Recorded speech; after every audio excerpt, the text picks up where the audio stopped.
अमित शाह लोकसभा में छात्रों के मुद्दे पर बयान देंगे।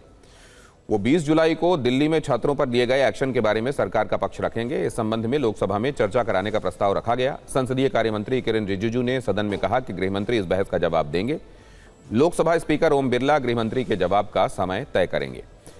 ये सुनकर आपको पहली बार में यही लग रहा होगा कि अब लगता है मानसून सत्र बाकी बचे 3 दिनों में ठीक तरह से चल पाएगा, लेकिन क्या वाकई ऐसा होगा?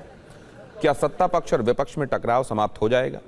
ये जानने से पहले संसद में आज दिन भर की हलचल को समझ लीजिए। हर दिन की तरह आज भी दोनों सदनों में विपक्ष का हंगामा जारी रहा। संसद के अंदर और बाहर यानी परिसर में विरोध प्रदर्शन किया जाता रहा, नारेबाजी होती रही। विपक्षी सांसदों की तरफ से लगातार अवरोध के बीच ट्रिब्यूनल सुधार विधेयक 2026 को बिना किसी बहस के लोकसभा से पारित कर दिया गया और सदन को दिन भर के लिए स्थगित कर दिया गया। फिर दोपहर बाद यह भी पता चला कि गृहमंत्री लोकसभा स्पीकर से मिलने उनके दफ्तर पहुंचे हैं। वहां क्या बात हुई ये बात सामने नहीं आई, लेकिन इसके ठीक पहले बिजनेस एडवाइजरी कमेटी की एक बैठक हुई। इसमें स्पीकर ने विपक्षी दलों से सदन में बने गतिरोध को तोड़ने और मिलकर रास्ता निकालने की अपील की, लेकिन विपक्ष छात्रों पर लाठीचार्ज और राम मंदिर चंदा चोरी पर चर्चा की मांग को लेकर अड़ा रहा। नतीजा यह हुआ कि बिजनेस एडवाइजरी कमेटी की यह बैठक बगैर किसी सहमति के समाप्त करनी पड़ी। विपक्ष छात्रों के मुद्दों के अलावा चढ़ावा चोरी पर भी गृहमंत्री के बयान की मांग कर रहा है।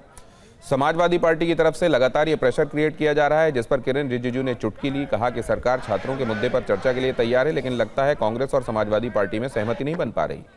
उन्होंने ये भी कहा कि जब गृहमंत्री बोलेंगे तो फिर विपक्ष को हंगामा नहीं करना है, सदन से वॉकआउट नहीं करना है, शांति से बात सुननी होगी। सरकार भी किसी तरह की चर्चा से पीछे नहीं हटेगी।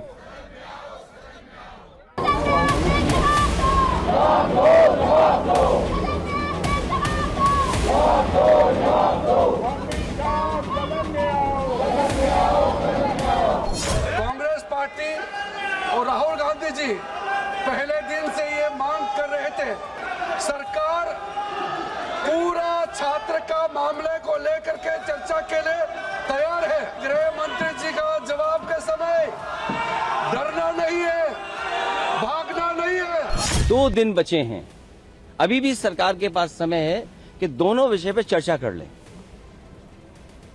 ये सामान्य बात नहीं है कि प्रभु श्री राम जी के चढ़ावे की चोरी हो जाए। जो चंदा दिया, चढ़ावा दिया, दक्षिणा दी, उसमें सरकार या बीजेपी के लोग मिले हुए थे। हमारी 3 मांगे थी और स्पष्ट तौर पे थी।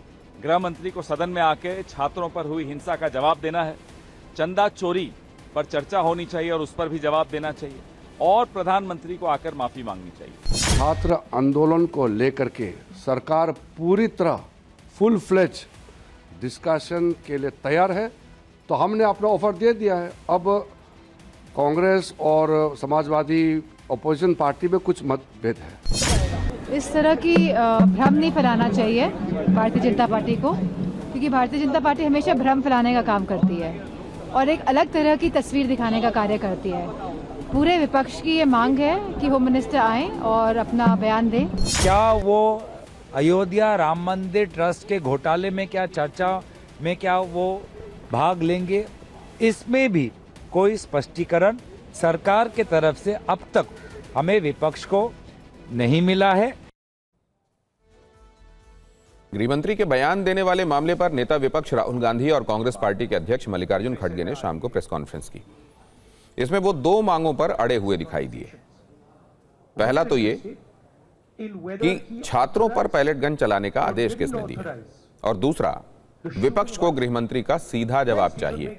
किरेन रिजिजू ने इस पर भी जवाब दिया। कहा गृहमंत्री घटनाओं का जवाब देने के लिए तैयार है, लेकिन अब राहुल गांधी भाग रहे हैं।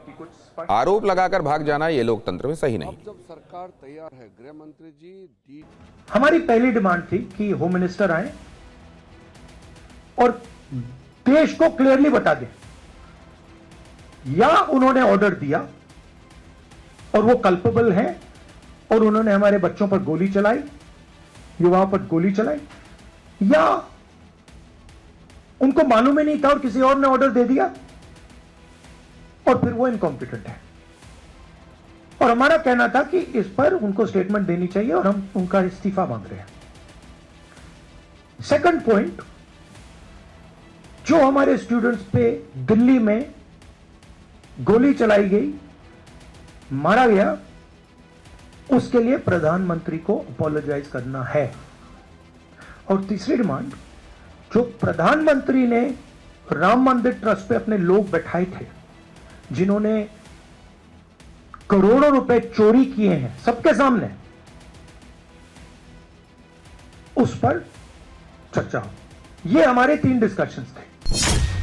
अब जब सरकार तैयार है, गृह मंत्री जी डिटेल पूरे घटनाओं का बहुत डिटेल में जवाब देने के तैयार है, फिर राहुल गांधी जी भाग रहे हैं। मैंने इसलिए सदन में कहा कि भागना नहीं है, डरना नहीं है, क्योंकि आप आरोप लगा करके फिर भाग जाते हो, ये लोकतंत्र में सही नहीं है। हम मत फैलाइए, कोई गोली नहीं चली है जंतर मंतर में और कोई गोली का ऑर्डर नहीं दिया गया है जंतर मंतर में।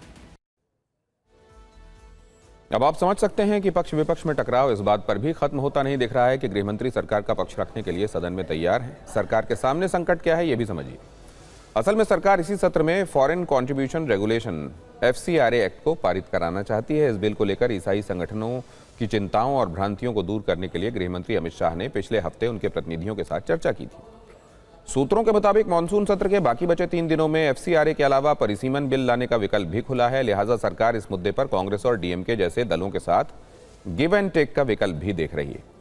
DMK FCRA बिल का विरोध कर रही है और कांग्रेस भी है। ऐसे में सरकार FCRA बिल पर कदम पीछे खींचकर परिसीमन बिल पर DMK का समर्थन लेने का रास्ता खोल सकती है।